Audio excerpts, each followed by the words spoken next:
Está começando o programa Memórias do Poder Legislativo, produzido e idealizado pela Associação dos Parlamentares do Estado de São Paulo.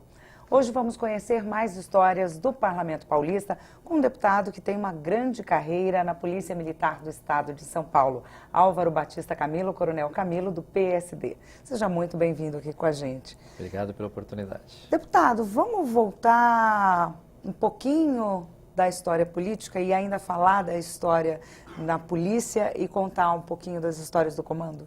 Vamos lá. Na realidade, o comando é que me acabou me trazendo para a política, né? Eu fui galgando os postos, cheguei a coronel da Polícia Militar. Como eu tinha estudado muito crime, eu tive essa oportunidade, quando fui promovido a coronel, trabalhar no centro de São Paulo. E quis trabalhar no centro porque eu acreditava que dava para colocar em prática o que eu tinha aprendido. Eu tinha estudado lá Tolerância Zero, do Giuliani, de Nova York, Janelas Quebradas, do George Killing, né? A teoria lá do crime de oportunidade, de Clark e Felson, que são pesquisadores. Ou seja, eu sabia que poderia ser diferente, né? E discordava até um pouquinho de como a polícia estava tratando essa questão, principalmente na região centro de São Paulo, e consegui vir comandar a região. Então a gente fez um trabalho muito forte de enfrentamento da desordem, de organizar a cidade. Então fizemos muitas ações contra a desordem. Nessa mesma época foi lançada a Cidade Limpa pelo então prefeito Gilberto Kassab, me apoiou bastante nas ações, e o centro de São Paulo se modificou. Você saiu de uma rua direita, de uma rua José Bonifácio, onde você não conseguia andar por causa de camelôs, para uma rua livre, né? Você poderia passear com a sua criança, com as pessoas, fazer compra com tranquilidade. Então isso deu muito certo. Nesses 2 anos deu tão certo que o então governador Serra me convidou para ser comandante-geral da Polícia Militar de São Paulo, para que eu replicasse isso no Estado. E nessa mesma linha, como comandante-geral... Foi um projeto que deu tão certo que ele foi ampliado já na sequência. Foi ampliado.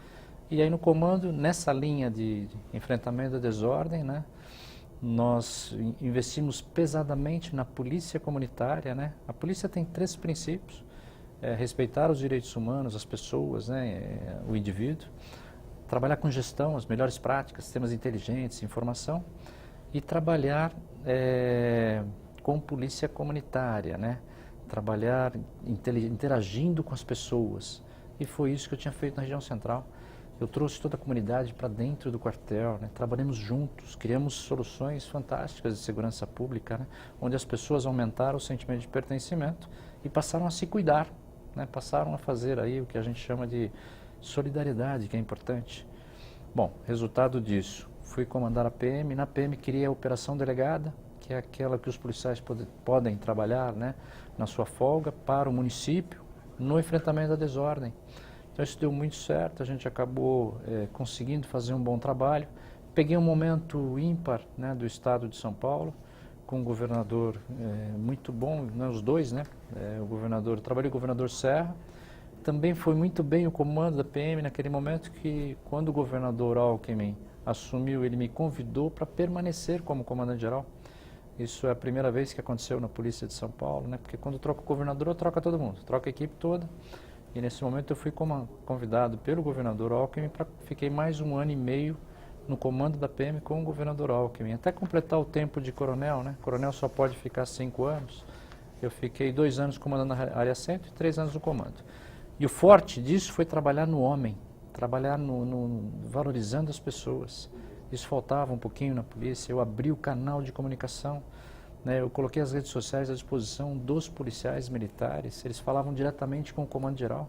Eles escreviam um e-mail para o comandante-geral e o comandante-geral respondia, né? Não era só escrever, ele tinha a resposta. E eu respondia.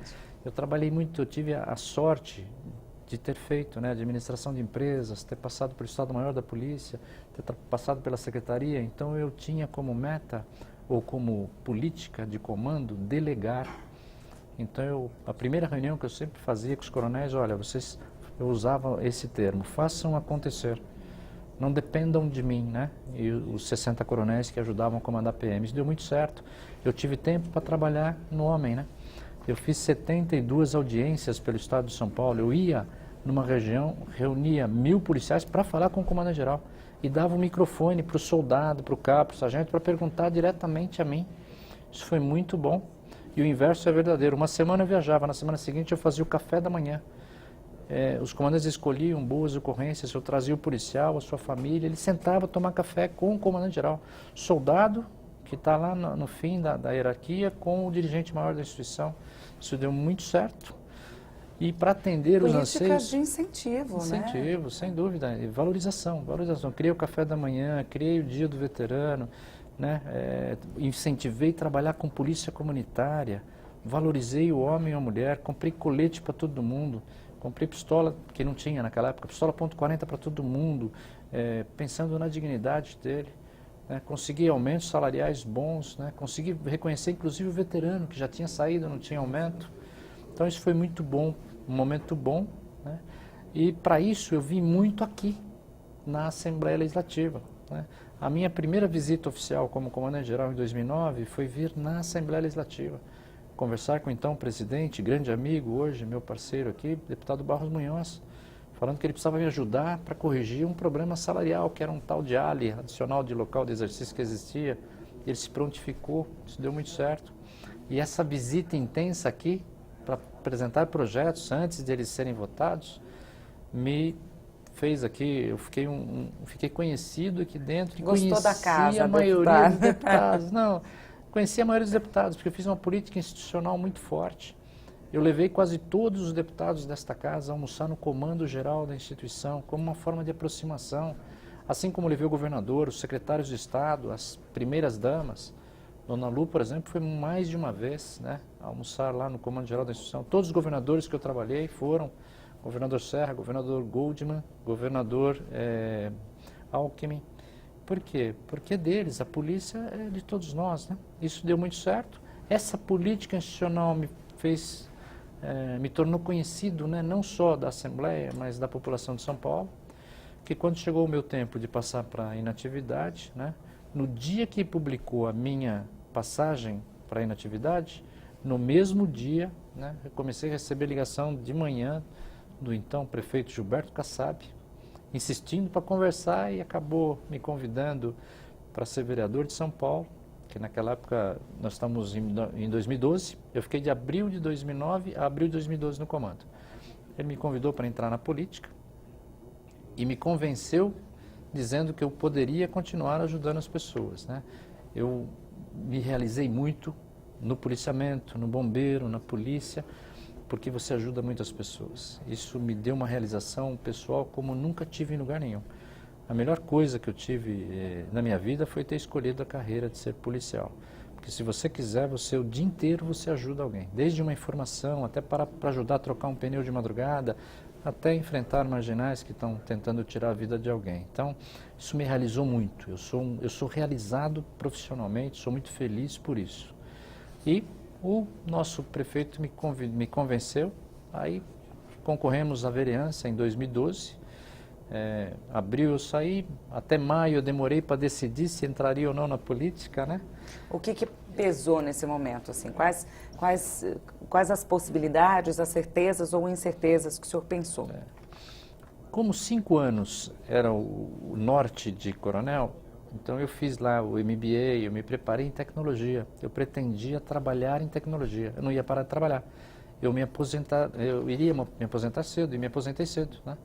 Eu entrei com 17 anos, 30 anos depois, com 47, eu pretendia me aposentar, não me aposentei, eu estava com 30 anos, aí fui convidado a ser comandante-geral, fiquei mais 3, mas com 51 tinha que sair. Então eu já me preparei para sair, né? Então a ida para a vida política ela não estava bem pensada, né? O meu destino seria trabalhar no mundo privado, mas aí houve a insistência e o que me levou a vir para a política é essa frase, proferida pelo então prefeito Gilberto Kassab: você vai poder continuar ajudando a polícia, se tiver uma polícia boa, você vai ajudar a população, mas agora da área política. O que me resistiu, que não, assim, pesou muito do lado contrário, para não deixar isso, a família, porque eu sabia que a minha família ia continuar sem ter o tempo necessário que eu sempre quis que a minha família tivesse, né? Porque a vida de policial, ela foi uma vida muito sacrificada. Como policial, eu sempre ganhei mal, estou sendo bem honesto. Então, o que eu precisei? Eu precisei dar muita aula. Eu sou professor, eu fui professor universitário por 12 anos, né? Então, eu dei muita aula na Ibero-Americana, na Universidade de Guarulhos, na Fundação Álvares Penteado. Dei muita aula para poder construir um pouquinho uma casa para meus filhos, né? Porque o meu pai, como... São quantos filhos, deputado? Eu tenho 3 filhos. Três Tenho um filhos. filho que é o Adriano, que está com 28 anos. Hoje trabalha aí com a área de tecnologia também, numa coligada aí com a NET.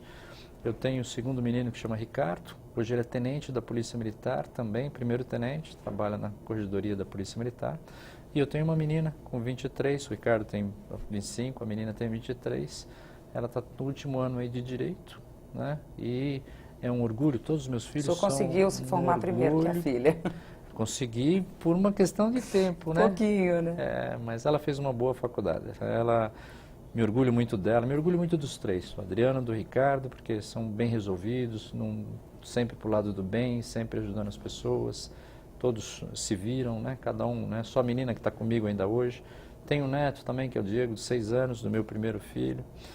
E a Michele, que é a minha filha mais nova, ela está no 5º ano de Direito, já fez a OAB, já passou na OAB, já está bem empregada, num escritório bom de advocacia. Então, os meus filhos são os meus tesouros, não tenha dúvida nenhuma, né? Junto com a minha mulher Silvana, né? Eu mando um beijo para ela aqui.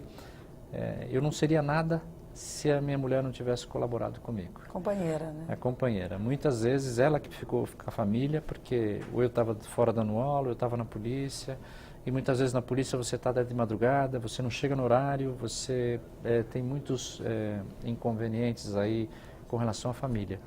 Então, na hora de entrar na política, isso pesou muito, porque era um momento em que eu já estava realizado, eu cheguei no posto máximo da instituição. Ia ser mais uma batalha árdua aí, sem tempo para a família? Ia ser uma batalha que a gente sabe que porque eu me conheço, eu sabia que eu ia me dedicar, que eu ia dar um tempo muito grande a isso, né?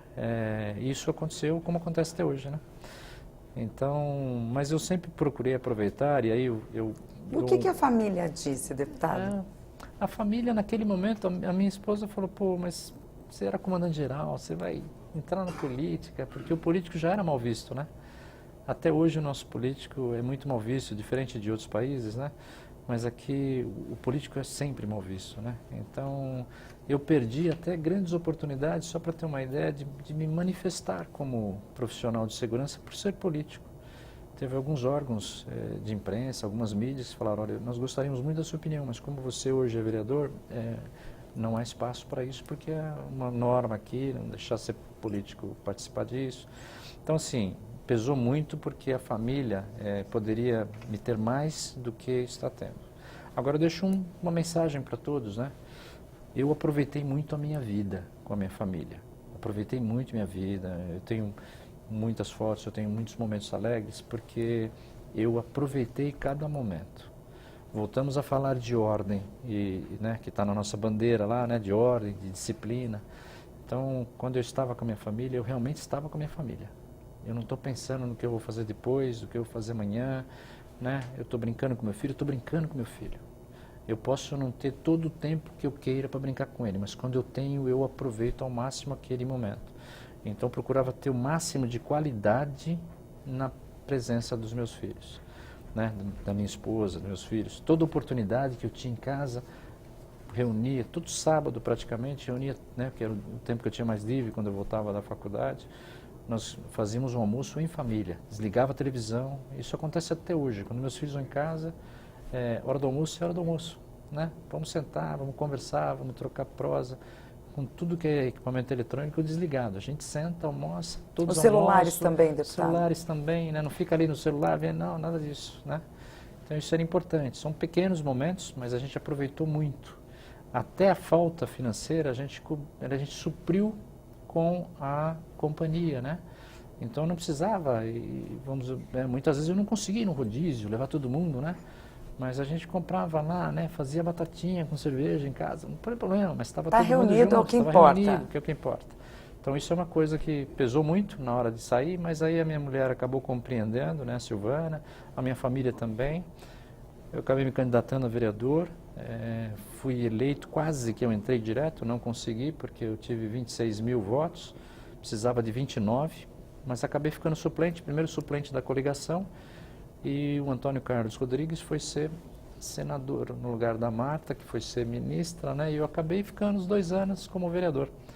Aí depois, ficando os 2 anos como vereador, eu, no segundo ano, eu já tinha esse propósito de vir para cá, porque aqui mexe com a área de segurança, me candidatei a deputado estadual, né? Também para dar continuidade e para ajudar um pouco mais de perto a segurança. Vamos falar um pouquinho sobre esse período na Câmara, Sim. como vereador, assim, as dificuldades, as conquistas, o que o Olha, senhor... eu consegui fazer uma coisa que eu sempre quis fazer, como comandante-geral eu não consegui.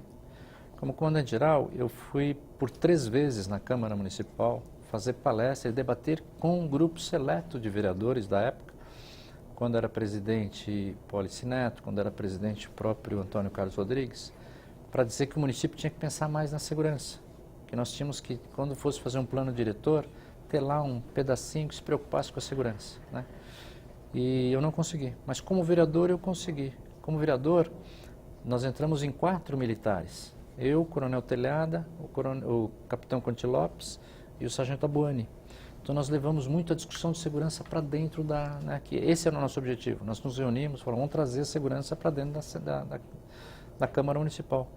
Foi tão importante isso que nós tivemos até seminários de segurança feitos por vereadores que não eram da segurança. Como o vereador Calvo fez lá um seminário de segurança. E aí se começou a discutir a segurança lá dentro. Isso foi muito importante, as pessoas tomaram consciência, né, do papel do município na segurança pública, na prevenção primária, né, na zeladoria, né, que é iluminação, lixo, camelô irregular, drogadiço, mendicância, né, flanelinha, tudo isso influencia na segurança e é papel do município. E além disso, pudemos construir leis que melhoraram a segurança das pessoas. Por exemplo, a lei do pancadão. Eu criei lá no município a lei do pancadão. Para quê? Para que as pessoas pudessem dormir. Então hoje a Guarda Civil Metropolitana tem como agir, pode multar, pode aprender. Ela limita esse... Exatamente, não deixa fazer essa bagunça na rua, né? Não sou contra nenhum show na rua, desde que é autorizado, desde que no lugar que possa ser feito. Pelo contrário, incentivo, os jovens têm que ter espaço para se divertir. Mas voltamos ao início. Meu direito acaba... As regras, né? A disciplina. Então, deu muito certo. Eu acho que foi um momento bom, um aprendizado fantástico, né? A Câmara é pulsante, né? A imprensa acompanha todos os dias, todas as votações. O povo lota as galerias para ver as votações. O cidadão vai te procurar na Câmara, vai no seu gabinete, quer saber a sua opinião, quer te propor uma lei, quer que você brigue por alguma coisa do bairro. Então é muito próximo do cidadão. A Assembleia é um pouco mais distante, porque você tem áreas no Estado, porque o deputado é do Estado todo, né? Mas a Câmara não. A Câmara está ali. É corpo a corpo. Corpo a corpo, exige, vai cobrar, não só vai levar, como vai também agradecer, mas vai cobrar, vai na galeria. No dia da votação, se é contra, vai lá se manifestar que é contra, porque é muito próximo do povo. Então esse foi um aprendizado fantástico. Aí depois de 2 anos, né, lá na Câmara Municipal, vim para cá. Aqui também, como eu falei, a gente já tinha frequentado bastante essa casa como comandante. Fiz uma política institucional muito forte, muitos projetos, eu vim aqui defender projetos. Todas as vezes em que fui convidado pela Comissão de Segurança, pela Comissão de Direitos Humanos, como comandante-geral, estive aqui. E aí viemos para cá, também com o intuito de melhorar a vida das pessoas. Se for no meu gabinete hoje, né, como a gente trabalha muito como era a polícia, né? Fiz um planejamento estratégico aí para o mandato e o objetivo principal nosso é melhorar a vida das pessoas. E dentro dessa linha, nós trabalhamos aqui forte em 2 frentes, né? A frente de segurança, até criei uma frente parlamentar, que é a frente parlamentar da segurança pública, né? Que eu sou presidente ou coordenador, né?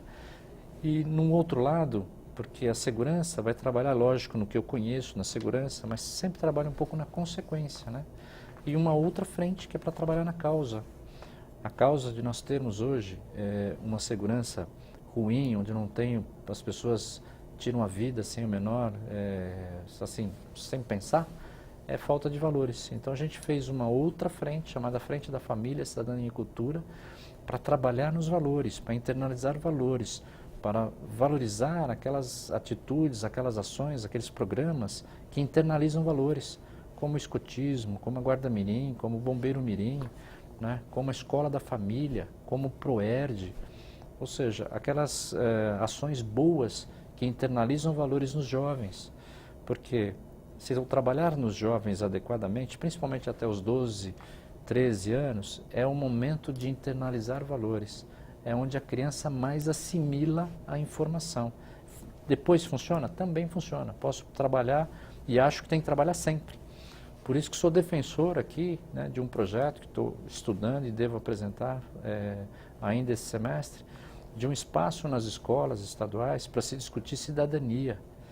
Na realidade, o que eu quero é um espaço, não precisa ser uma disciplina, é um espaço para que as crianças, pelo menos uma vez por ano, seja como o ProERD, seja como qualquer outro programa, ela escute alguém falar de direito, de dever, de limite, de liberdade, de responsabilidade, de pertencimento, de solidariedade, respeito, né? De respeito. Ou seja, a criança está crescendo sem ouvir isso. E o que é pior, às vezes nem na faculdade. Hoje os jovens estão vazios de valores, estão carentes? Eu acho que sim. Né? Quando você pegava o jovem, vamos discutir o jovem da USP de hoje. Quando eu estava no comando geral, teve um problema sério. Um jovem foi agredido dentro da USP, né? Acabou sendo morto dentro da USP. Então, de repente, a polícia, eles não queriam que a polícia lá dentro. E houve uma confusão de valores, né? Porque os valores que defendiam os jovens de 67, né, do começo de 70, eram valores de liberdade, né? De liberdade mesmo, na concepção da palavra, né? De poder se expressar. Né? Eles queriam que a USP fosse um território livre para isso. E hoje a gente vê que os alunos, né, que foi a nossa grande discussão naquela época, eu fui até lá como comandante-geral, dentro da faculdade de filosofia, conversar com os alunos, porque há uma grande confusão. Essa liberdade de expressão, essa liberdade, ela se confundiu. É como se a USP fosse um território livre. E não é assim, aquele é um espaço público. Não é um território livre onde se pode tudo, onde se pode fumar maconha, onde se pode consumir drogas, não é isso. Então houve uma grande confusão ao longo do tempo e fomentada, inclusive, infelizmente, por alguns professores, estou sendo bem honesto, isso se confundiu. Então isso nós precisamos voltar. Como que a gente faz isso? Discutindo cidadania desde da educação infantil, lá atrás, como da educação infantil de forma lúdica, depois no fundamental, né, de alguma forma, depois no colégio, até chegar na faculdade, no nível superior, aí, seja a disciplina chamada ética, seja chamando compliance, o que for. Nós precisamos ter um espaço para que as pessoas discutam valores, né, para que isso seja discutido para não passar em branco, né, porque hoje a gente vê que, às vezes a escola fala que a família tinha que ter ensinado, a família deixa para a escola. Esse jovem cresce sem ouvir falar em regras, né? Em limites. Deputado, o senhor falou sobre algumas frentes, o senhor também faz parte da comissão, eu queria que o senhor falasse um pouquinho agora das leis e projetos de leis aqui desse período na casa. Então, tá bom. Bom, projetos de lei que a gente tem feito são na área de segurança, né? E na área de valores, normalmente. Tem um outro pedido que a gente trabalha também em outras áreas. Então, na área de segurança, aí a gente fez projetos... Um deles já virou lei, que é a própria lei do pancadão, agora em nível estadual, né, permitindo a ação da polícia, né, nas desordens. E estamos fazendo também projetos que valorizem, né, o ProERD, né, nós estamos tentando aí que o ProERD ele possa ser desenvolvido até por policiais no horário de folga. Estamos também trabalhando nesse projeto de cidadania, ou seja, de um espaço para a cidadania dentro das escolas. Na área do policial militar, né, nós estamos tentando corrigir alguns erros já de longa data do Estado.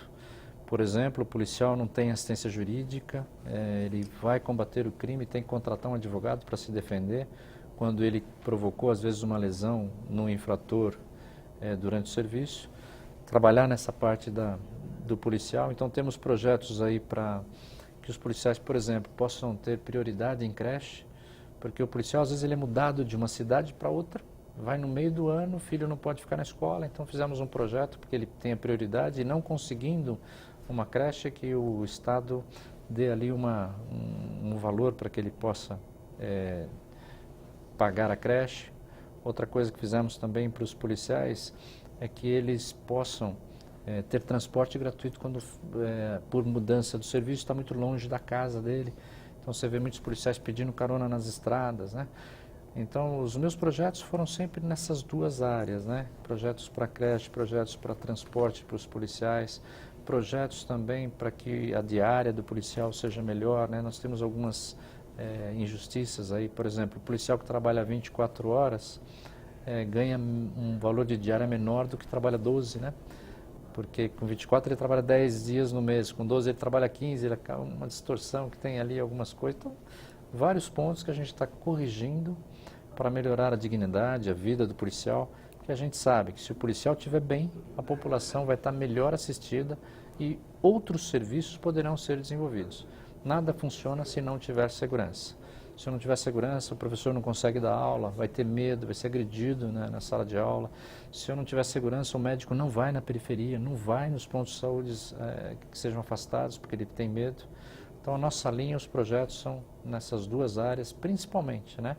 Mas tem, às vezes, um outro projeto que vem, que é importante também, seja na área de saúde, seja na área de educação, a gente também acaba fazendo. Deputado, muito obrigada pela participação do senhor no programa aqui com a gente de hoje. Muito obrigada. Eu que agradeço, um grande abraço a todos. O programa Memórias do Poder Legislativo, produzido e idealizado pela Associação dos Parlamentares do Estado de São Paulo, termina aqui. Obrigada pela sua audiência e até o nosso próximo encontro.